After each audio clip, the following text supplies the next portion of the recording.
Hello friends, आज के इस वीडियो लेक्चर में आपका स्वागत है। आज हम बात करने वाले क्लास 10th एनसीईआरटी साइंस। जो क्लास 10th के एनसीईआरटी साइंस है वो वही 3 भागों में डिवाइड है, फिजिक्स, केमिस्ट्री एंड बायोलॉजी। अभी हम पढ़ रहे हैं फिजिक्स और ये हमारा फिजिक्स का सेकंड लेसन है। फर्स्ट लेसन को हम कंप्लीट कर चुके हैं। जो सेकंड लेसन है वो मानव नेत्र एवं शिल्प के द्वारा प्रतिबिंब बनते हैं उनके से संबंधित है। तो अभी हमारा ये मानव नेत्र से संबंधित पहला वीडियो है। तो आज हम पढ़ने वाले हैं मानव नेत्र और मानव नेत्र के जो इंटरनल पार्ट्स होते हैं उसके सभी पार्ट्स का संक्षिप्त में वर्णन करने वाले हैं, यानी पढ़ने वाले हैं। तो सबसे पहले ये आपको दिख रहा होगा, ये मानव नेत्र एक बनाया हुआ है हमने, ठीक है। तो इनके सभी भिन्न अलग अलग भागों को हम पढ़ने वाले हैं। जैसे इसमें अलग अलग लेयर पाई जाती है। जो हमें सामने का भाग, उभरा हुआ भाग दिखता है वो क्या कहलाता है, हमारा नेत्र कैसे काम करता है, कैसे वस्तुओं को देखने का काम करता है। तो आज के इस वीडियो लेक्चर में ये हम बहुत अच्छे से कंप्लीट करेंगे। तो जुड़े रहिए आप हमारी वीडियो के साथ। और यहाँ पे देखो पढ़ते हैं। सबसे पहले देखो ये आपने मानव नेत्र का चित्र बनाया हुआ, बट हम क्या करेंगे, इसके अलग अलग भागों को हम अलग अलग डिनोट करेंगे, ठीक है। तो मानव नेत्र एक कैसा भाग होता है, खोखला भाग होता है। तो खोखला भाग होगा तो जो देखो कुछ भाग तो हमें दिखाई देता है, इतना भाग में आंख का दिखाई देता है, बट कुछ भाग में इतना भाग दिखाई नहीं देता है। तो बस हमें पहले तो ये कंप्लीट करना होगा, ठीक है। तो सबसे पहले जो मानव नेत्र होता है वो एक कैसा होता है, खोखला गोला होता है। कैसा बोला, तो खोखला गोला होता है। ये इसके ऊपर देखो फर्स्ट लेयर दिख रही होगी आपको यहाँ पे। ये कौन सी लेयर है, फर्स्ट लेयर। इसको बोला जाता है आपको दृढ़ पटल। क्या नाम दिया गया, दृढ़ पटल। दृढ़ पटल से समझ में आ रहा है कि ये कैसा है, थोड़ा टफ है, यानी कि कठोर है। तो दृढ़ पटल ये कैसी है, फर्स्ट लेयर है। दृढ़ पटल जो बाहर से सबसे बाहरी भाग होता है इस लेयर का, ठीक है। इसका काम क्या होता है, ये कैसी होती है, थोड़ी कठोर होती है। कैसी होती है, कठोर होती है। सेकंड आपका अपारदर्शी होती है। अपारदर्शी, इसके आर पार नहीं देखा जा सकता है। अब ये कठोर है और अपारदर्शी है, फर्स्ट लेयर। तो कठोर होने का मतलब क्या है, ये क्या करती है, नेत्र के सभी भागों की सुरक्षा करता है, यानी कि सुरक्षा का कार्य करती है, ठीक है। इसका जो कलर होता है वो कैसा होता है, श्वेत कलर की होती है। श्वेत कलर होता है इसका, श्वेत रंग, ठीक है। तो मानव नेत्र के सबसे ऊपरी परत, ठीक है, क्या कहलाती है, एक दृढ़ पटल कहलाती है। यहाँ पे हम सब लिख सकते हैं कि ये दृढ़ पटल कहलाती है। काम क्या है इसका, मानव नेत्र के सभी भागों की सुरक्षा करना होता है। मानव नेत्र कैसे होता है, खोखला भाग होता है, गोलाकार और खोखला भाग होता है। तो इसकी फर्स्ट लेयर होती है वो क्या कहलाती है, दृढ़ पटल कहलाती है। इसका काम क्या होता है, ये कठोर और अपारदर्शी होती है, ये सुरक्षा का कार्य करती है। इसका जो कलर होता है श्वेत कलर होता है, ठीक है। तो यहाँ पे हम ये आप समझ सकते हैं, जो हमारा फर्स्ट टॉप है दृढ़ पटल। ये कैसी होती है, अब देखो इसको हम थ्योरी के रूप में भी लिख सकते हैं। यही लाइन हमें क्या है, थ्योरी के रूप में लिखता है, ठीक है। तो हम देखो समझते हैं थ्योरी के रूप में लिख के इसको। देखो दृढ़ पटल को थ्योरी रूप में कैसे लिखते हैं, मानव नेत्र खोखला गोला था, इसकी सबसे बाहरी परत दृढ़ पटल कहलाती है। अपारदर्शी, श्वेत तथा दृढ़ होती है। यह मानव नेत्र के सभी भागों की सुरक्षा करती है, ठीक है। तो जो सबसे फर्स्ट लेयर होती है वो क्या कहलाती है, दृढ़ पटल कहलाती है। अब दृढ़ पटल के बाद आती है आपकी सेकंड लेयर, जिसको हम बोलते हैं रक्तक पटल। क्या बोलते हैं, रक्तक पटल। रक्तक पटल यानी सेकंड लेयर होती है इसकी, रक्तक पटल। दो एक ऐसे काम करती है। फिर यहाँ पे चित्र बनाएंगे, ठीक है। सबसे पहले आपकी आती है दृढ़ पटल, ठीक है। अब ये दृढ़ पटल के जो कैसे कलर की होती है, श्वेत कलर की होती है, ठीक है। इसके बाहर एक देखो इसके बाहर एक काले रंग की झिल्ली लगी होती है। इसके बाहर नहीं, सॉरी अंदर, इसके आंतरिक पृष्ठ पर। कौन से पृष्ठ पर, देखो ये दृढ़ पटल है ग्रीन कलर का, ठीक है। इसके बाहर कौन सी है, इसके अंदर कौन सी परत आ रही है, रक्तक पटल। तो इसके आंतरिक पृष्ठ पर, कौन से पृष्ठ पर, एक तो बाह्य पृष्ठ होता है किसी सरफेस का, एक होता है आंतरिक पृष्ठ। तो इसके आंतरिक पृष्ठ पर लगी काले रंग की झिल्ली, ये कैसा कलर होता है, ब्लैक कलर होता है। काले रंग की झिल्ली क्या कहलाती है, रक्तक पटल कहलाती है, ठीक है। तो इस पे जो काले रंग की झिल्ली लगी होती है वही रक्तक पटल कहलाती है। अच्छा देखो इसका फायदा क्या होता है, देखो यहाँ पे जैसे कोई मान लो ये जैसे कोई ये वहां से कोई मान लो प्रकाश किरण ऐसे आई, ठीक है। तो यहाँ पे ऐसे आएगी। अब यहाँ काले रंग की है तो क्या करती है, प्रकाश को अवशोषित कर लेती है, ठीक है। पूर्ण आंतरिक परावर्तन को रोकती है। वरना अगर ये काले रंग की नहीं होती तो यहाँ से प्रकाश टकराता है तो अपवर्तन के द्वारा इस माध्यम में जाता है ऐसे, तो ये क्रिया होती रहती है। तो इस क्रिया को क्या कहते हैं, पूर्ण आंतरिक परावर्तन, यानी प्रकाश उसमें क्या फंस के उसका अपवर्तन होता रहता है, बार बार अपवर्तन होता रहता है। तो इसको कौन रोकता है, ये हमारी जो काले रंग की झिल्ली होती है, यही इसको रोकने का कार्य करती है, ठीक है। तो इसके लिए हम क्या लिख सकते हैं, अब आप समझोगे जो सेकंड लेयर होती है, जो दृढ़ पटल के आंतरिक पृष्ठ पर लगी काले रंग की झिल्ली क्या कहलाती है, रक्तक पटल कहलाती है। तो यहाँ पे हम हेडर डालेंगे रक्तक पटल, रक्तक पटल। तो यहाँ पे आप लिख सकते हैं दृढ़ पटल के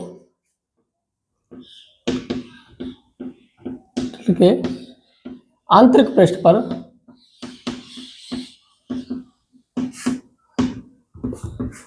लगी काले रंग की झिल्ली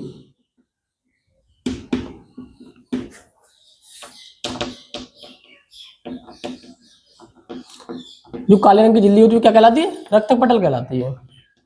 रक्तक पटल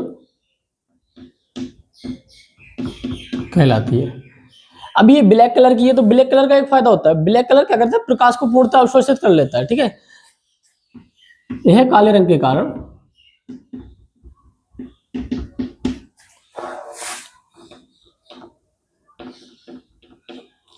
प्रकाश को अवशोषित कर लेती है, प्रकाश को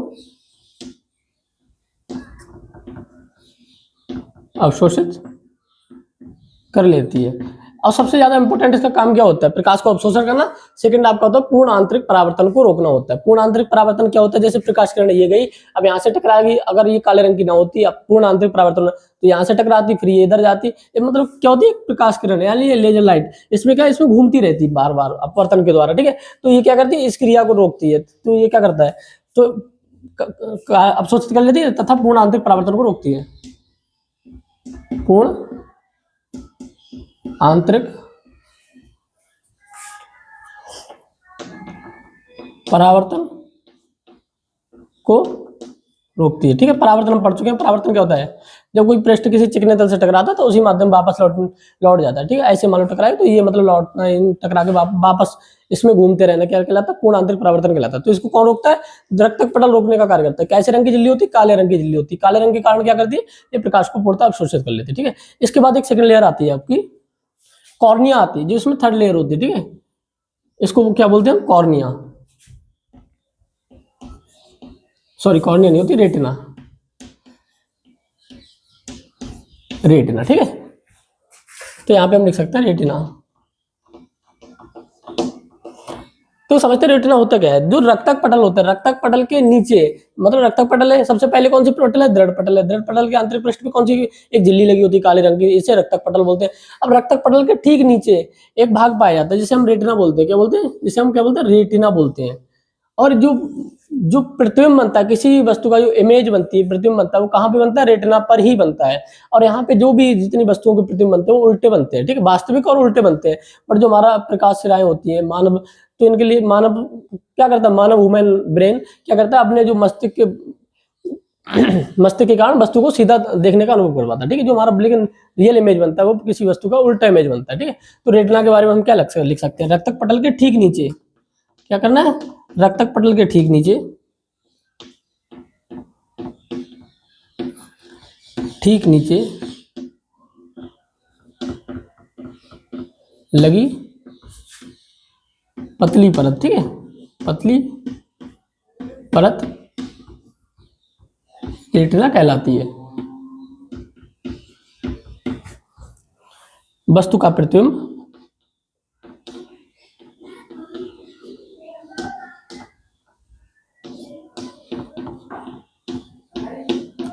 रेटिना पर ही बनता है। और जो प्रतिबिंब बनता है वो कैसा बनता है, उल्टा बनता है, वास्तविक, उल्टा एवं वास्तविक प्रतिबिंब बनता है, ठीक है। उल्टा एवं वास्तविक प्रतिबिंब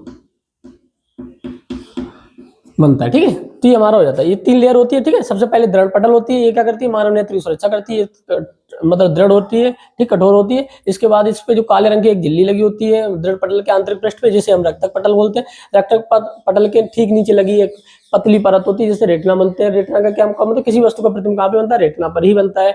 और रेटिना पर जो प्रतिबिंब बनता है वो मतलब उल्टा एवं वास्तविक बनता है, बट हमारे जो मस्तिष्क अपने अनुभव के द्वारा इसको सीधा अनुभव करता है, ठीक है। ये हमारी क्या होगी, इंटरनल। अब यहाँ पे देखो बहुत सारी क्या होती है, प्रकाशराएं होती है, इनको क्या बोलते हैं, प्रकाशराएं, इनके बारे में लिखना नहीं है। तो यहाँ पे जो आपको वायरिंग सी दिख रही है ना, ये क्या कहलाती है, प्रकाशराएं कहलाती है। और ये प्रकाशराएं क्या करती है, जो किसी भी वस्तु को प्रतिबिंब बन रहा है, ठीक है, इमेज बन रहा है, तो उसको क्या करता है, मस्तिष्क तक लेके जाती है। तो इनको यानी मस्तिष्क तक, इनके ब्रेन तक सिग्नल कौन लेके जाएगी, ये प्रकाशराएं जाएगी, ठीक है।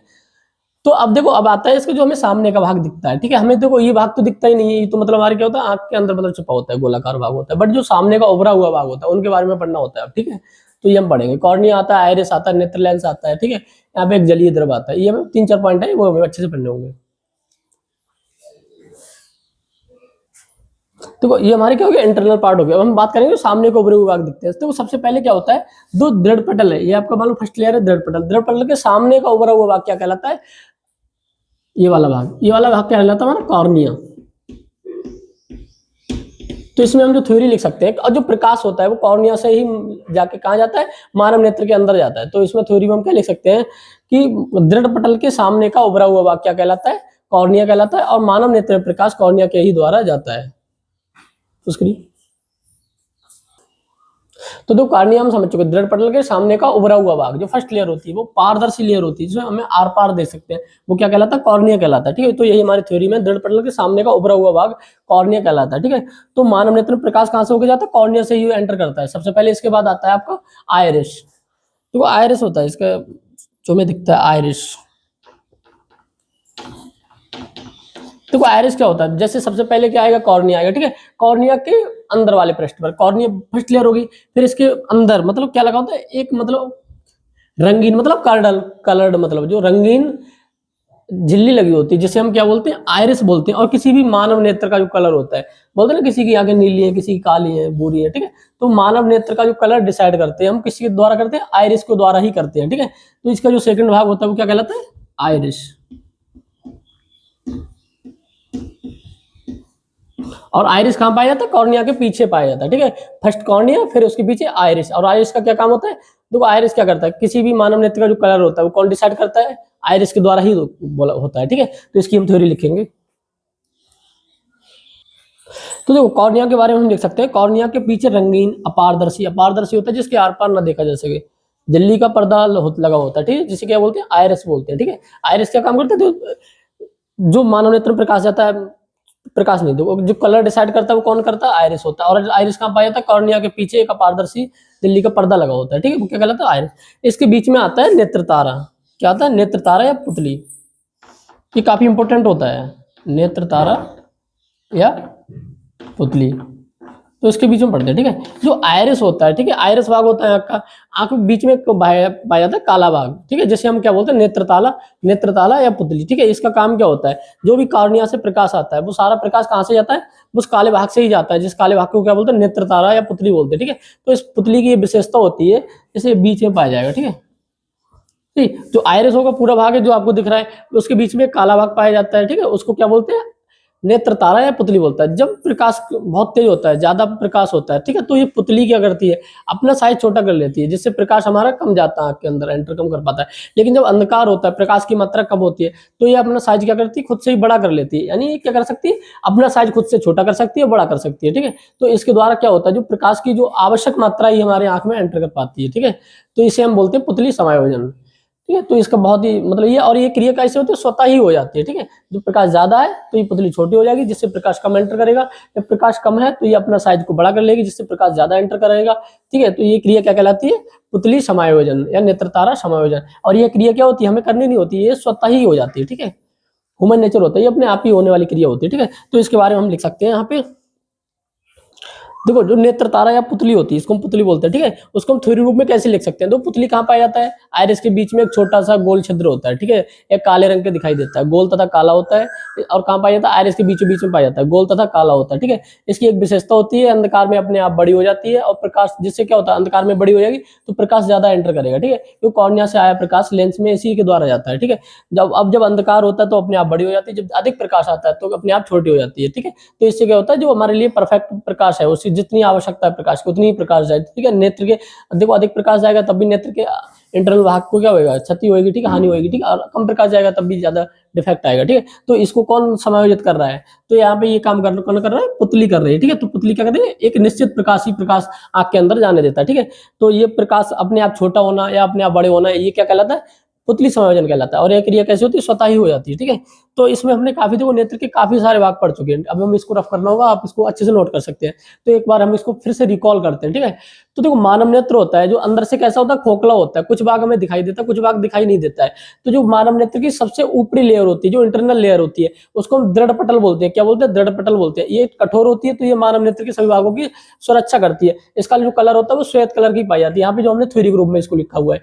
अब इसके बाद जो सेकंड पार्ट आता है वो आता है आपका रक्तक पटल। तो जो दृढ़ पटल होता है, इसके आंतरिक पृष्ठ पर एक काले रंग की झिल्ली लगी होती है, काले रंग की झिल्ली लगी होती है, तो ये क्या करता है, प्रकाश को पूर्णतः अवशोषित कर लेती है। अब प्रकाश को अवशोषित कर लेती है तो इसके द्वारा क्या होता है, पूर्ण आंतरिक परावर्तन होने को रुक जाता है। पूर्ण आंतरिक परावर्तन क्या होता है, जैसे प्रकाश यहाँ से आया तो यहाँ पे टकराएगा। परावर्तन क्या कहता है, जब किसी प्रकाश एक चिकने तल से टकराता है तो उसी माध्यम में वापस लौट जाता है, यानी कि यहाँ से टकराता तो इधर वापस आता है, इधर से टकराता इधर जाता है। तो इस क्रिया को रोकने का काम कौन कर रहा है, इस क्रिया को रोकने का काम हमारा रक्तक पटल कर रहा है। ठीक है, रक्तक पटल क्या होता है, काले रंग की झिल्ली होती है, कहाँ लगी होती है, दृढ़ पटल के आंतरिक पृष्ठ पे लगी होती है। ठीक है, फिर सेकंड लेयर आती है आपकी रेटिना। अच्छा, रेटिना पे ही क्या बनता है आपका, वो होता है प्रतिबिंब कहाँ पे बनता है, रेटिना पर ही बनता है। और रेटिना कहाँ पाया जाता है, रक्तक पटल के ठीक नीचे हमारी रेटिना पाई जाती है। ठीक है, अब हमारे जो सामने के उभरे हुए भाग आते हैं उनको हम पढ़ते हैं। ठीक है, तो एक फर्स्ट आता है कार्निया। ठीक है, तो हमने यहाँ पे लिखा हुआ है कार्निया। ठीक है, तो दृढ़ पटल के सामने का उभरा हुआ भाग क्या कहलाता है, कॉर्निया कहलाता है। और कॉर्निया कैसा भाग है, एक पारदर्शी भाग है। ठीक है, तो इसी से मानव नेत्र प्रकाश का यहीं से एंटर करता है। कॉर्निया के बीच फिर पाया जाता है, ठीक पीछे पाया जाता है, और मतलब क्या पाया जाता है, आइरिस पाया जाता है। तो एक अपारदर्शी पर्दा होता है। ठीक है, कहाँ पे लगा होता है, सबसे पहले कॉर्निया आता है, कॉर्निया के पीछे अपारदर्शी झिल्ली पर्दा होता है, जिसे क्या बोलते हैं, आइरिस बोलते हैं। आइरिस का काम क्या होता है, मानव नेत्र का जो भी कलर होता है, किसी की नीली आंखें, पीली तो किसी की नहीं होती, तो जो भी आंखों का कलर होता है वो किसके द्वारा डिसाइड होता है, आइरिस के द्वारा होता है। अच्छा, अब आइरिस के मध्य में एक भाग पाया जाता है जिसे हम बोलते हैं पुतली या नेत्र तारा। ठीक है, आइरिस हो गया, तो आइरिस के बीच में एक भाग होता है जिसे हम क्या बोलते हैं, पुतली, या जो काले रंग का काला होता है, गोल होता है। तो मानव नेत्र में जो प्रकाश कॉर्निया से गया, कॉर्निया आइरिस पे गया, और जो नेत्र लेंस लगा होता है, नेत्र लेंस के सामने होता है हमारा क्या पुतली होता है। तो पुतली से मानव नेत्र में, नेत्र लेंस में प्रकाश जाता है। ठीक है, तो हम पुतली के बारे में पढ़ चुके हैं। पुतली क्या विशेषता होती है, अंधकार में अपने आप बड़ी हो जाती है, प्रकाश में अधिक अपने आप छोटी हो जाती है, जिससे प्रकाश एक निश्चित मात्रा ही हमारे आंख के अंदर पहुंचे। ठीक है, तो ये हमारे आंख के बहुत सारे भाग हो जाते हैं। अब इसके बाद हम थोड़ा सा और पढ़ेंगे, नेत्र लेंस क्या होता है, ठीक है, जलीय द्रव क्या होता है, या इसके अंदर जो कचाप द्रव भरा होता है वो क्या होता है। ठीक है, तो इसको मैं रफ करना होगा, आप अच्छे से इसको नोट कर सकते हैं। अब देखो, मानव नेत्र का एक इंपॉर्टेंट पार्ट आता है, नेत्र लेंस। ठीक है, तो नेत्र लेंस स्थित कहाँ होता है, जो आइरिस होता है, आइरिस के ठीक पीछे क्या स्थित होता है, नेत्र लेंस होता है। तो नेत्र लेंस की खासियत क्या होती है, देखो, इसके जो पिछले भागों की वक्रता त्रिज्या होती है वो क्या होती है, कम होती है। जो आगे के भाग की वक्रता त्रिज्या होती है वो अधिक होती है। ठीक है, तो इसमें जो जैसे जो वक्रता, मान लो कोई लेंस दो पृष्ठों से मिलकर बना होता है। ठीक है, फर्स्ट पृष्ठ एंड सेकंड पृष्ठ। ठीक है, तो इसमें दोनों पृष्ठों मतलब एक जैसे नहीं होते हैं। ठीक है, इसमें पिछले भाग की जो क्या होता है, वक्रता त्रिज्या कम होती है, और अगले पृष्ठ की जो वक्रता त्रिज्या होती है अधिक होती है। ठीक है, तो यहाँ पे देखो क्या होता है, अब जो नेत्र लेंस होता है वो कहाँ पे टिका होता है, मानव नेत्र मांसपेशियों पे टिका होता है। ठीक है, नेत्र लेंस कहाँ पे टिका होता है, मांसपेशियों पे टिका होता है। तो जो क्या करती है मांसपेशियां, इसकी वक्रता त्रिज्या होती है। अच्छा, वक्रता त्रिज्या से संबंधित हो फोकस दूरी, तो फोकस दूरी को ये मांसपेशियां क्या करती है, सिकुड़ कर, अगर सपोज करो यहाँ पे इनको क्या है, सिकुड़ना है, तो इसके थोड़े ओवरलैप कर जाएंगे। ठीक है, तो इससे क्या होगी, इसकी फोकस दूरी कम या अधिक हो जाती है। ठीक है, तो फोकस दूरी को समायोजित करने की क्षमता किसके पास होती है, नेत्र लेंस के पास, क्योंकि इसके पास क्या होती है, मांसपेशियां होती है, मांसपेशियां सिकुड़ जाती है तो वक्रता त्रिज्या छोटी हो जाती है। मांसपेशियां जब हट जाएगी दूर तो इसकी वक्रता त्रिज्या बढ़ जाएगी। ठीक है, तो इससे क्या होता है, इसकी जो फोकस दूरी अपनी चेंज करती रहती है, किसके माध्यम से, जो मांसपेशियों पर टिके होने के कारण। ठीक है, तो इसमें जो हम थ्योरी लिखेंगे वो क्या थ्योरी हो जाती है, तो आइरिस के जो ठीक पीछे एक पाया जाने वाला पदार्थ भाग क्या कहलाता है, नेत्र लेंस कहा जाता है। नेत्र लेंस कहाँ पाया जाता है, आइरिस के ठीक पीछे पाया जाता है, तो इसको हम थ्योरी के रूप में लिखेंगे। ठीक है, तो नेत्र लेंस की थ्योरी के रूप में लिखेंगे, कैसे लिखेंगे, नेत्र लेंस आइरिस के ठीक पीछे स्थित होता है। ठीक है, आइरिस है, आइरिस के ठीक पीछे स्थित है नेत्र लेंस। ठीक है, पिछले भाग की वक्रता त्रिज्या छोटी होती है, जो पिछला भाग होता है ये वाला भाग होता है, इसकी वक्रता त्रिज्या कहती है छोटी होती है, और अगले भाग की वक्रता त्रिज्या होती है वो होती है ज्यादा होती है। ठीक, बड़ी होती है। ठीक है, जो इसका अपवर्तनांक होता है 1.44 होता है। ठीक है, जो देखो अपवर्तनांक क्या होता है, अपवर्तनांक बताता है कि प्रकाश मतलब एक माध्यम से दूसरे माध्यम में जा रहा है तो कितने गुना उसकी स्पीड कम हो रही है, तो 1.44 गुना कम हो रहा है। ठीक है, और फिर क्या करता है, देखो उत्तल लेंस लगा होता है, उत्तल लेंस क्या करता है, प्रकाश किरणों को किसी एक बिंदु पे मिलाने का कार्य करता है। ठीक है, तो जितना ज्यादा मतलब क्या होगा अपवर्तनांक होगा उतना वह जल्दी पास मिला देगा उनको, जितना कम होगा वो उतना दूर मिला पाएगा। लेकिन हमें मिलाना कहाँ पे है, हमें प्रकाश किरणों को रेटिना पे मिलाना है। ठीक है, तो उसी हिसाब से अब इसमें क्या होता है, देखो ये जो नेत्र लेंस होता है वो मांसपेशियों पे टिका होता है, तो मांसपेशियां सिकुड़कर, अगर सिकुड़ जाती है तब फोकस दूरी उसकी सिकुड़कर या फिर फैलकर क्या करती है, उसकी फोकस दूरी को बदलती रहती है। ठीक है, फोकस दूरी बदलने का काम मतलब ही क्यों होता है, क्योंकि हमें प्रतिबिंब को कहाँ फोकसित करना है, वो हमें रेटिना पर करना होता है। ठीक है, तो ये काम कौन करता है, मांसपेशियां सिकुड़कर या फैलकर प्रतिबिंब के लिए जो प्रकाश किरणें आ रही है उनको कहाँ पे मिलाना होता है, रेटिना पर मिलाना होता है। ठीक है, तो देखो यहाँ पे एक पॉइंट बनाएंगे। ठीक है, ये क्या है, मुख अक्ष है, ठीक है। एक जो भी लेंस हम पढ़ते हैं लेंस, तो लेंस के लिए एक मुख अक्ष पाया जाता है, ठीक है। तो मुख अक्ष का जो एक यहाँ पे मिलता है रेटिना के जिस बिंदु पे मिलता है उसको बोलते हैं पीत बिंदु, ठीक है। पीत बिंदु, तो यहाँ पे जो प्रकाश किरणें मिलती है जाके यहाँ पे सबसे क्लियर फोटो बनता है, जो किसी की जो इमेज बनती है सबसे ज्यादा क्लियर फोटो इमेज कहाँ पे बनती है जाके, पीत बिंदु पे मतलब बनता है, ठीक है। और पीत बिंदु कहाँ पे होता है, जो नेत्र लेंस की मुख अक्ष होती है यहाँ पे जाके रेटिना से मिलती है, वही पीत बिंदु कहलाता है आपका। तो ये भी एक पॉइंट होता है मानव नेत्र का, पीत बिंदु। सेकंड आपका होता है अंध बिंदु। अच्छा, अंध बिंदु कहाँ पे होता है, जो यहाँ से प्रकाश राय मान लो रेटिना को भेद के कहाँ से जा रही है, प्रकाश राय मस्तिष्क की ओर जा रही है, ठीक है। तो अगर यहाँ पे जो पॉइंट होता है उसको क्या बोलते हैं, अंध बिंदु। अगर यहाँ पे किसी की प्रकाश किरणें जाके मिल रही है, क्या हो रहा है, यहाँ पे जब प्रकाश किरणें जाके मिल रही है तो उसको कोई भी क्लियर फोटो नहीं दिखाई देगा, ठीक है। वो व्यक्ति कैसा होगा, अंधापन का शिकार हो जाएगा, ठीक है। अगर यहाँ पे जाके प्रतिबिंब बन रहा है, ठीक है, यहाँ पे प्रकाश किरणें मिल रही है सबसे ज्यादा क्लियर, अदर भाग में मिली तब भी उसको दिखेगा, ठीक है। बट जब जो यहाँ से प्रकाश राय भेद कर रेटिना को भेद कर मस्तिष्क की ओर जाती है, अगर यहाँ पे हमारा जो फोटो इमेज बन रहा है, प्रकाश किरणें मिल रही है जाके, तो मतलब उसको कुछ भी नहीं दिखाई देगा, कोई वस्तु दिखाई देती है, ठीक है। तो यहाँ पे नेत्र लेंस हो जाता है। फिर सेकंड आपका अंध बिंदु, पीत बिंदु और अंध बिंदु हो जाता है, ठीक है। इतना इंपॉर्टेंट नहीं, इसको आप लिख सकते हो, समझ सकते हो, ठीक है। जहाँ पे जो प्रकाश किरणें रेटिना को भेद कर कहाँ जा रही है, मस्तिष्क की ओर जा रही है, वो क्या कहलाता है, अंध बिंदु कहलाता है। और जो मुख अक्ष जहाँ पे जाके रेटिना से मिलती है वो पीत बिंदु। सबसे ज्यादा क्लियर फोटो यहाँ पे बनता है और सबसे ज्यादा अनक्लियर, यानी कि यहाँ पे तो ये ब्लाइंड स्पॉट ही है, यहाँ पे व्यक्ति अंधापन का शिकार हो जाता है, ठीक है, कुछ भी नहीं दिखता है, ठीक है। तो यहाँ पे हमारा ये आँख का जो पार्ट होता है वो खत्म होता है। हमने सभी भाग अच्छे से आँख के पढ़ चुके हैं। तो नेत्र लेंस होता है काफी इंपॉर्टेंट, ये नेत्र लेंस अलग से ही आ जाता है, पुतली के बारे में अलग से ही आ जाता है, पुतली समायोजन क्या है, ठीक है। और ये सभी भाग अच्छे से पढ़ेंगे तो आपका जो आंख वाला चैप्टर होता है वो कंप्लीट हो जाता है। अब इसके बाद जो हमारा नेक्स्ट लेक्चर आएगा वो हमारा क्या होगा, बीमारियों से संबंधित होगा। और बीमारी क्या होती है, उनके लिए कैसे हम ठीक कर सकते हैं, ठीक है। कौन सी जन्मजात बीमारी है, कौन सी बात हो जाती है, उनका रीजन क्या है, ठीक है। वो दूरदृष्टि दोष क्या है, निकट दृष्टि दोष क्या है, ये क्या है, इनके मतलब बीमारियां से संबंधित, ठीक है। तो आज के वीडियो लेक्चर को यहीं पे खत्म करेंगे।